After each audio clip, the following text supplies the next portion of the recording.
मेरा नाम मीना है। मैं इस दुनिया की सबसे अलग खानदान में शादी करके आई थी। एक हाँ, यही कहना सही होगा, क्योंकि वहाँ काम ही ऐसे होते थे जो समझ से बाहर थे। मेरे ससुराल में मेरी एक जेठानी और जेठ जी शहर के बाहर काम करते थे। वो शहर से कभी कभी घर आते थे। हमारी शादी हमारी मर्जी से हुई थी।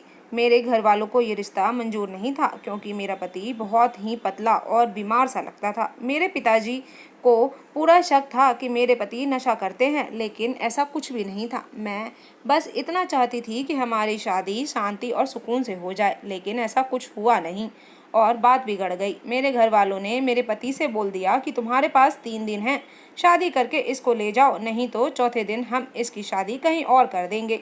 मेरे पति ने अपने दोस्तों से मदद ली और अपनी पूरी जान लगा दी। फिर हमारी शादी हो गई। लेकिन विदा होने के समय मेरे पिताजी ने मुझसे बोला, आज के बाद तुम्हारे लिए मेरे घर के दरवाजे बंद हैं, तुम मेरे लिए मर चुकी हो। मैं ये बात सुनकर बहुत ही हैरान थी, जबकि राहुल के पापा बिल्कुल भी नाराज नहीं थे।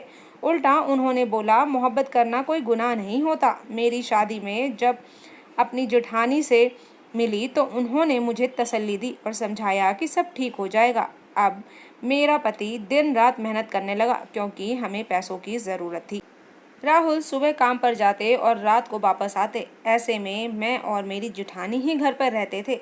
एक रात मैंने बहुत ही अजीब वाकया देखा कि मेरी जेठानी घर का सारा काम खत्म करके ससुर के कमरे में चली गई। उसके हाथ में एक तेल की कटोरी थी।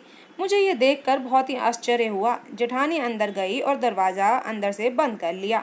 मैं हैरान रह गई कि भला इस वक्त उनका अंदर क्या काम है और ये तेल लेकर अंदर क्यों जा रही हैं। कुछ देर तक तो मैं वहीं खड़ी रही कि शायद तेल देने गई होंगी और दरवाज़ा गलती से बंद हो गया होगा, लेकिन मैं वहाँ आधे घंटे तक खड़ी रही, वो बाहर नहीं आई। कुछ देर बाद मेरे पति घर आ गए और मैं रसोई में रात का खाना गर्म किया और हम दोनों ने खाना खाया। फिर राहुल ने मुझे चाय बनाने को बोल दिया, तो मैं किचन में दोबारा चाय बनाने गई। तब भी मैंने देखा कि जेठानी अपने कमरे में नहीं है और ससुर के कमरे की लाइट भी बंद है। इसका मतलब वो दोनों सो चुके थे। मैं अपने कमरे में चाय लेकर चली गई। थोड़ी देर बाद जब मैं किचन में बर्तन रखने आई, तब भी मैंने जेठानी का कमरा देखा। मेरी जेठानी वहाँ नहीं थी। मैं कुछ भी नहीं कर सकती थी। मैं अपने कमरे में आकर सो गई। सुबह में मैंने अपनी जेठानी से पूछना चाहा, लेकिन मेरी हिम्मत नहीं हुई। अब अगले दिन भी यही हुआ। घर का काम खत्म करके सभी के सोने के बाद तेल की कटोरी लेकर ससुर के कमरे में चली जाती। मैं देर रात तक जगती थी, क्योंकि राहुल लेट आते थे। दरवाज़ा बंद होने वाली बात ने मुझे बहुत परेशान कर रखा था। मैं धीरे धीरे चलते हुए कमरे के पास चली गई। मेरे कान बहुत ही तेज़ थे। ज़रा सी भी आहट पर ही मैं इधर उधर देखने लगती थी। लेकिन आज मैंने ऐसी आवाज़ सुनी थी जिसको सुनकर मैं हैरान थी। मेरे पैरों तले से ज़मीन ही खिसक गई। कमरे से मेरी जेठानी के रोने की आवाज़ आ रही थी। मैंने अपने कानों को हाथ लगा लिया और सोचने लगी, ये क्या हो रहा है? शायद ये मेरा वहम होगा। लेकिन मैंने अपने हाथों को दोबारा हटाया। सच में आवाज़ तो आ रही है। अब तो मुझे यकीन हो गया था कि दाल में कुछ तो काला है कि तभी दरवाज़ा खटखटाने की आवाज़ आई और कमरे की लाइट ऑन हो गई। मैं डर गई थी और मुझे लगा कोई आ रहा है। मैं जल्दी से अपने कमरे में आ गई। पहले मैंने सोचा कि मैं अपने पति से ये सब बता दे दूँ, लेकिन मैंने राहुल को कुछ नहीं बताया। अगले दिन मैंने अपनी जेठानी से बात करने की सोची। वो मेरे सामने बैठी मोबाइल चला रही थी और मैं सब्जी काट रही थी। मैंने अपनी जेठानी से बोला, आप रात को ससुर जी के कमरे में क्या करने जाती हैं? आपके हाथ में तेल होता है और दरवाज़ा भी अंदर से बंद कर दिया। ये सुनकर तो मेरी जेठानी के चेहरे का रंग ही फीका पड़ गया। उनको मुझसे इस तरह की बात सुनने की कोई उम्मीद नहीं थी। वो कहने लगी कि उनके पैरों में दर्द होता है, तो सोचा तेल मालिश करके थोड़ा दवा देती हूँ, आराम पड़ जाएगा। मैंने कहा, चलो मान लिया कि आप मालिश करने गई थी, तो दरवाज़ा अंदर से बंद करने की क्या ज़रूरत थी? आप तो अंदर जाकर बैठ गई थी। मैं आपका बाहर आधे घंटे तक इंतज़ार कर रही थी और मैंने आपका कमरा भी चेक किया था। आप अपने कमरे में नहीं थी। मेरी जेठानी ने मुझसे झूठ बोल दिया कि मैं कमरे में नहीं थी। मैं बाथरूम गई हुई थी, इसीलिए मैं तुम्हें नज़र नहीं आई। और आजकल मेरी तबीयत भी खराब रहती है। वो मुझसे नज़र नहीं मिला पा रही थी और वो अपना काम करने लगी। मैंने कहा कि आपकी तबीयत खराब कब हुई थी? वो गुस्से से बोली, क्यों? तुम इतनी सी बात को बड़ा बना रही हो। छोड़ो ये सब काम, आज बहुत गर्मी है और तुम मुझसे इतने ज़्यादा सवाल क्यों कर रही हो? और मेरी जेठानी ने पूरी बात ही बदल दिया। लेकिन मुझे अंदाज़ा हो गया था। मेरी एक बहुत ही अच्छी सहेली थी। जब मैंने उसको ये सारी बात बताई तो उसको भी ये सारी बातें सुनकर आश्चर्य हुआ। वो ये सभी बातें सुनकर बोली, तुम पागल तो नहीं हो गई हो? वहाँ पर क्या हो रहा होगा ये तो तुम्हें पता करना चाहिए था। मेरी जेठानी भी अजीब किस्म की औरत थी। वो हमेशा अकेली रहना ही पसंद करती थी और कपड़े भी बड़े बड़े खुले खुले पहनती थी। एक तरफ बोलती है कि मुझे बहुत गर्मी लग रही है और दूसरी तरफ इतने मोटे लंबे कपड़े पहनती थी। तब उनको गर्मी नहीं लगती क्या? कोई ना कोई बात तो ज़रूर है। एक दिन हमारे घर में एक रिश्तेदार आई हुई थी। उसने बातों बातों में बताया कि तुम्हारा पति भी शादी से पहले देश से बाहर जाना चाहता था, लेकिन उसके पिता ने उसको बाहर नहीं जाने दिया। मैंने ये सब सुनकर कहा कि अच्छा हुआ मेरे पति देश से बाहर नहीं गए, मैं उनसे बहुत प्यार करती हूँ। उन्होंने कहा कि तुम्हारी जेठानी का पति भी बाहर रहता है और तुम्हारी जेठानी भी तो बहुत उदास रहती है। उसका बेचारी का मन ही कहाँ लगता होगा। मैंने सोचा उदास तो नहीं रहती, तैयार भी होती है और नए नए कपड़े भी पहनती है। तो रिश्तेदार बोली, नहीं ऐसा नहीं हो सकता, हमने तो उसको बहुत उदास देखा है। वैसे तो बहुत खूबसूरत है तुम्हारी जेठानी। मैंने कहा, हाँ बहुत खूबसूरत तो है। ऐसे में जब पति पास ना हो तो इंसान तैयार होकर किसको दिखाता है, लेकिन उसका दिल करता तैयार होने का। यह अच्छी बात है। इंसान को खुद के लिए भी तैयार होना चाहिए, अपने लिए भी जीना चाहिए। सिर्फ पति के लिए ही क्यों तैयार हो, वो अपने लिए भी तो तैयार हो सकती है, ताकि अपने आप को खूबसूरत देखकर खुशी मिले। मेरी जेठानी को देखकर तो बिल्कुल भी नहीं लगता था कि उसका पति विदेश में रहता है, और ना ही घर में कोई उसकी चर्चा करता था, ना ही कोई उसका नाम लेता था। आज तक मैंने उसकी कोई फ़ोटो भी घर में नहीं देखी थी और ना ही मैंने कभी भी अपनी जेठानी को उनसे बात करते हुए देखा। अगर पति बाहर देश में भी है तो कभी अपनी पत्नी से बात तो करता होगा। यहाँ तक कि मैंने कभी अपने ससुर को भी अपने बेटे के बारे में जिक्र नहीं सुना था। एक दिन हम सब खाना खा रहे थे तो मेरे ससुर ने कहा कि भगवान ने मुझे एक ही बेटा दिया है और ये सब कुछ उसी का तो है। मैंने इस बात पर ससुर जी से कहा, पापा जी आपका एक बेटा और भी तो है जो बाहर रहते हैं। मेरे ससुर जी बोले, हाँ एक और बेटा है, गलती हो गई मुझसे। एक बाप अपनी औलाद को कैसे भूल सकता है? मेरे ससुर बोले, मैं तो मजाक कर रहा था। हम सभी बहुत हैरान हुए कि ये अपने बेटे के बारे में कैसे भूल गए। मेरे पति ने भी अजीब सी शक्ल बना ली और मेरी जेठानी भी इधर उधर देखने लगी। मुझे लग रहा था कि ये तीनों मुझसे कुछ तो छुपा रहे हैं। ये रोज़ का था, मेरी जेठानी की वही आदत थी। मैंने हिम्मत करके फिर से एक दिन वही सवाल किया तो बोली कि ससुर के पैरों में दर्द रहता है, जब तक मैं उनके पैर नहीं दबाती उनको नींद नहीं आती। लेकिन मैं ये सोच रही थी कि जब ससुर जी सो जाते हैं फिर भी ये अपने कमरे में वापस क्यों नहीं आती, उसी कमरे में क्यों रहती हैं? क्या पूरी रात ही पैर दबाती रहती हैं? ये रोज़ ससुर के कमरे में ही सो जाती हैं, इनका वहाँ क्या काम है? और वो आवाज़ें तो मैंने खुद सुनी थी, वो क्या था? ये सोचकर तो मेरा सर ही घूमने लगता, जो मैं कभी सोचना नहीं चाहती थी। एक दिन ऐसा हुआ जिसे देखकर मैं बहुत ही अचंभित रह गई। मैंने अपनी जेठानी को गलती से कपड़े बदलते हुए देख लिया था और वो मुझे देखकर एकदम से चौंक गई थी, लेकिन उससे ज़्यादा तो मैं सदमे में थी। मैंने बोला, आप तो माँ बनने वाली हैं और आपने तो मुझे बताया भी नहीं, इतनी बड़ी बात है। मेरी बात सुनकर जैसे उसकी ज़बान उसका साथ नहीं दे रही थी। पहले तो वो बहुत घबरा गई, फिर खुद को संभाल कर बोली, हमारे ख़ानदान में ये सब नहीं बताया जाता। जब तक बच्चा 7 महीने का ना हो जाए तब तक किसी को कुछ भी नहीं बताई जाती है। कहते हैं कि अगर नज़र लग जाती है, लेकिन मैंने ये बात अभी तक किसी को नहीं बताई है कि मैं माँ बनने वाली हूँ। मैंने कहा कि मेरे पति ने भी कभी नहीं जिक्र किया और ससुर जी ने भी इस बात का कभी जिक्र नहीं किया। क्या उन लोगों को भी कुछ नहीं पता? मेरी जेठानी को कुछ समझ नहीं आ रहा था कि क्या जवाब दे। फिर बोली, हो सकता है कि भूल गए हों।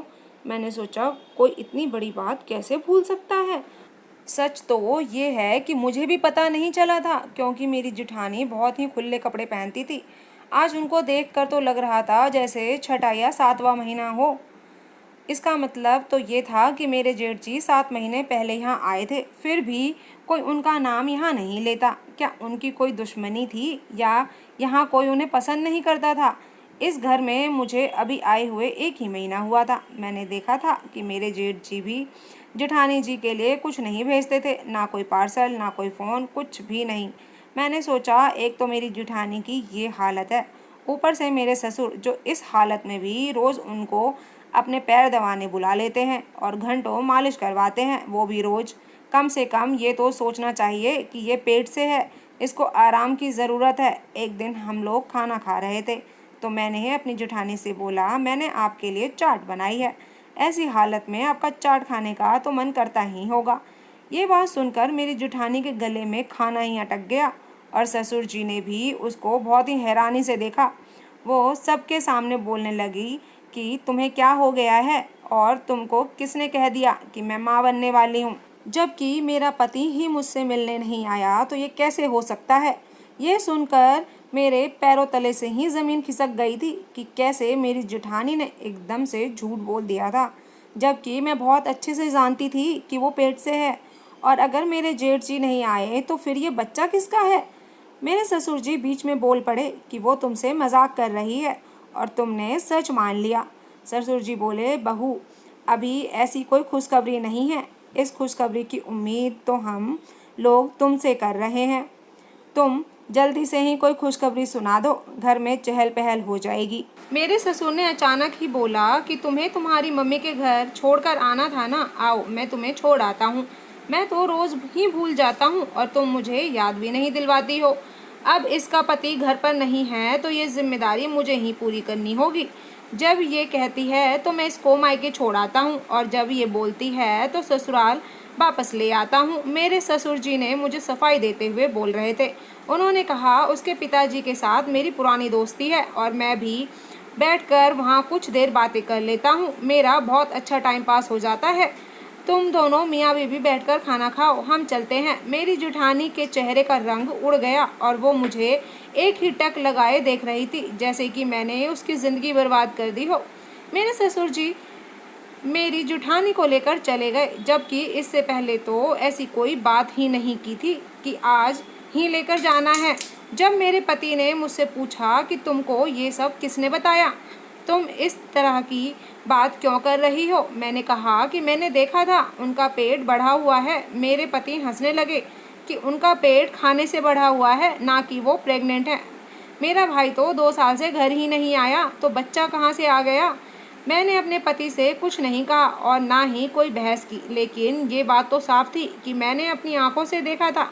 लगभग 6 या 7वां महीना चल रहा है, लेकिन यह इतनी बड़ी बात क्यों छुपा रही है, और अगर छुपा रही है तो क्या ये बच्चा कभी पैदा नहीं होगा। मेरे ससुर मेरी जेठानी को मायके लेकर वापस रात तक आ गए, लेकिन मैं अपनी जेठानी को देखकर और भी ज़्यादा हैरान रह गई थी। उनके चेहरे पर बहुत ही बड़ा निशान बना हुआ था, जैसे किसी ने मारा हो।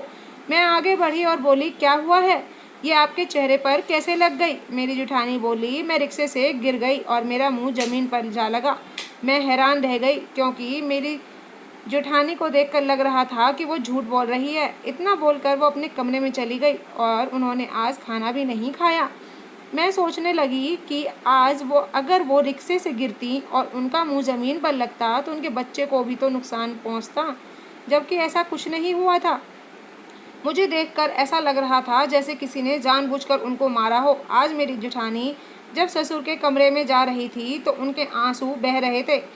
जब वह कमरे में गई तो अपने आंसू पोंछ लिए। मैंने सोचा, इस बेचारी के साथ ज़रूर कुछ तो जुल्म हो रहा है। ये यहाँ पर और इतना कुछ सहन कैसे कर रही है, और क्यों। एक दिन मुझे गुस्सा आ गया और मैंने उनसे जाकर बोला कि आप इतना बड़ा झूठ क्यों बोलती हो सबके सामने। मैं कोई अंधी नहीं हूँ, मैंने खुद देखा था कि तुम माँ बनने वाली हो। तुमने कोई नकली पेट नहीं लगा रखा। और तुम इतना भी नहीं खाती हो कि तुम इतनी मोटी हो जाओ। आपके पेट में किसका बच्चा है? जब तुम्हारे पति 2 साल से घर ही नहीं आए। मेरी जेठानी ने मेरी बात चुप सुन ली, लेकिन कोई जवाब नहीं दिया। आप मुझे ये बताओ कि आप ससुर जी के कमरे से वापस क्यों नहीं आती? जब तेल लगा दिया तो अपने कमरे में आ जाया करो। वहाँ सोने की क्या ज़रूरत है? अगर आप दोनों का कोई चक्कर चल रहा है और आप मुझसे छुपा रही हैं तो मैं तुम दोनों को सारे मोहल्ले में बदनाम कर दूंगी। छोड़ूंगी नहीं तुम लोगों को। मुझे पता है एक औरत अपने पति के बगैर नहीं रह सकती। तुम्हारा पति 2 साल से घर नहीं आया, लेकिन इसका मतलब ये नहीं कि आप उनकी इज्जत का ऐसे सौदा करोगी। इस बच्चे का क्या कसूर है? अगर इस दुनिया में आया तो किसको अपना बाप कहेगा? क्या तुम इसको दुनिया में नहीं लाना चाहती? कब तक छुपाओगी? क्यों अपनी ज़िंदगी और अपने बच्चे की ज़िंदगी बर्बाद कर रही हो? ये सब सुनकर मेरी जेठानी को भी गुस्सा आ गया और बोली, तुमको लगता है ना कि मैं ससुर के कमरे में जाती हूँ और मेरा बच्चा मेरे पति का नहीं है? तो आज मेरी जगह तुम ससुर के कमरे में जाओ और तेल से मालिश करना, फिर देख लेना कि वहाँ पर क्या होता है। मैंने कहा, ठीक है, आज मैं जाऊँगी और देखती हूँ कि उस कमरे में ऐसा क्या होता है। जेठानी ने कहा, ठीक है, आज तुम जाओ। जेठानी ने बोला कि कमरे की लाइट पहले ही बंद होती है और वो तुम्हें इतना ही कहेंगे कि तेल लगा दो। तेल लगा देना, इसमें कोई मसला नहीं है। मैंने कहा, ठीक है, आज अंदर जाकर देखती हूँ कि अंदर क्या होता है। मैं जानती थी कि एक औरत की गलती नहीं होती, फिर भी औरत जीत कर हार जाती है, लेकिन यह तो मुझे अपनी जेठानी ही गलत लग रही थी। मेरे पति तो बहुत देर से घर आते थे और ससुर 10 बजे तक सो जाते थे। इसीलिए मेरी जेठानी ने बोला, जाओ, आज तुम चली जाओ। मैंने देखा कि कमरे की लाइट तो पहले ही बंद थी। मैंने तेल की कटोरी ली और अंदर चली गई। मेरी जेठानी ने कहा था कि अंदर जाकर दरवाज़ा बंद कर लेना और अगर कुछ बात पूछे तो सिर्फ हाँ और हूँ में ही जवाब देना। मुझे डरने की ज़रूरत नहीं थी, क्योंकि ये मेरे ससुर थे और अगर उनको पता भी चल जाता तो मैं फ़ौरन बाहर आ जाती। मेरी जेठानी बाहर ही खड़ी रही, लेकिन जब मैं अंदर गई तो मेरे ससुर ने ऐसी बात कही कि मैंने अपने कानों पर हाथ लगा लिया। ससुर कहने लगे कि मेरी जान, आज आने में इतनी देर क्यों कर दी? आओ बैठें मेरे पास, खड़ी क्यों हो? नाराज़ हो क्या मुझसे? मेरे ससुर ऐसे बात कर रहे थे जैसे अपनी पत्नी से बात कर रहे हों। मैं ये सब सुनकर हैरान रह गई और मैं वहाँ से 2 मिनट में ही रुक नहीं पाई और कमरे से बाहर आ गई। मैंने अपनी जेठानी को हैरानी से देखा तो मेरी जेठानी मुझे अपने कमरे में ले गई और एक तस्वीर निकाल कर मुझे दिखाई, जिसमें वो ससुर के साथ दुल्हन बनी बैठी थी। जेठानी ने कहा, ये मेरे ससुर नहीं, पति हैं और ये बच्चा इनका ही है। तुमने जो आवाज़ सुनी थी वो इसलिए क्योंकि ये मुझ पर जुल्म करते हैं, मुझे अपना गुलाम समझते हैं, क्योंकि मेरा आगे पीछे कोई नहीं है। मेरी डिलीवरी का वक्त जब आएगा तो ये मुझे गांव भेज देंगे, फिर बाद में कुछ ना कुछ करके सबको ये बोल देंगे कि ये बच्चा गोद लिया है। तुम्हारे पति ने मिलकर ये प्लान बनाया था कि तुम्हें कुछ पता ना चल सके, नहीं तो खानदान की बदनामी होगी। ये बात किसी को भी नहीं पता। और उस दिन जो औरत आई थी वो मेरे पति की बहन है, वो भी इस प्लान में मिली हुई थी। जब तुमने उस दिन सबके सामने कहा कि मैं पेट से हूँ तो मेरे पति ने मुझे बहुत डांटा था, मुझ पर हाथ भी उठाया था। इसीलिए मेरे चेहरे पर वो निशान थे। सारे रास्ते मुझे बातें सुनाई थी। मैं सोचने लगी, ये ख़ानदान बहुत ही अजीब है, यहाँ पर तो बहुत ही राज दबे हुए हैं। तुम्हारे पति ने तुम्हें इसलिए नहीं बताया कि तुम्हें कहीं बुरा ना लगे, लेकिन तुम अब अपने पति को बता देना कि तुम्हें सब पता चल गया है और खामोश रहना, क्योंकि तुम्हारे ससुर तुम्हें खुद ही मेरे बारे में सारा सच बता देंगे जब यहाँ तुम्हें कुछ महीने हो जाएंगे। अब तुम मेरी जासूसी करना बंद कर दो। इसीलिए मैंने तुम्हें आज अपनी जगह भेजा था कि तुम्हें सच पता चल जाए। मैंने अपनी जेठानी से माफ़ी मांगी और बोला, आगे से मैं ऐसी कोई बात नहीं करूँगी, क्योंकि मेरी वजह से उनकी ज़िंदगी बर्बाद हो सकती है। ये सारी बात मैंने अपने पति को बताई तो वो भी सुनकर शर्मिंदा थे और बोले, मैं नहीं चाहता था कि तुम ऐसा सोचो कि मैं कैसे लोगों के बीच आ गई हूँ। मेरे पिता ने इनसे शादी की थी, इसीलिए वो मेरी शादी के खिलाफ़ नहीं हुए। उन्हें उनके हाल पर छोड़ दो, मेरे साथ अपनी नई ज़िंदगी की शुरुआत करो। मैंने ऐसा ही किया। मेरे ससुर के यहाँ बेटी पैदा हुई तो उनके अंदर भी थोड़ी शर्म आई, क्योंकि पहले उनके यहाँ बेटी नहीं थी। अब वो अच्छे तरीके से रहते हैं और अपनी पत्नी का अच्छे से ख्याल रखते हैं। अब हम सभी अपनी ज़िंदगी अच्छे से गुजार रहे हैं। वो लोग अपने घर में खुश हैं और मैं अपने घर में खुश हूँ। मेरे पति बहुत ही अच्छे इंसान हैं और मुझे बहुत प्यार करते हैं। हमारी आने वाली ज़िंदगी के लिए वो बहुत मेहनत भी करते हैं। तो दोस्तों, आज की कहानी आपको कैसी लगी कमेंट करके ज़रूर बताइएगा। चैनल पे अगर न्यू है तो सब्सक्राइब कर लीजिएगा। पुराने हैं तो वीडियो पूरा सुनने के लिए धन्यवाद। फिर मिलती हूँ आपको एक नई कहानी के साथ। Bye bye.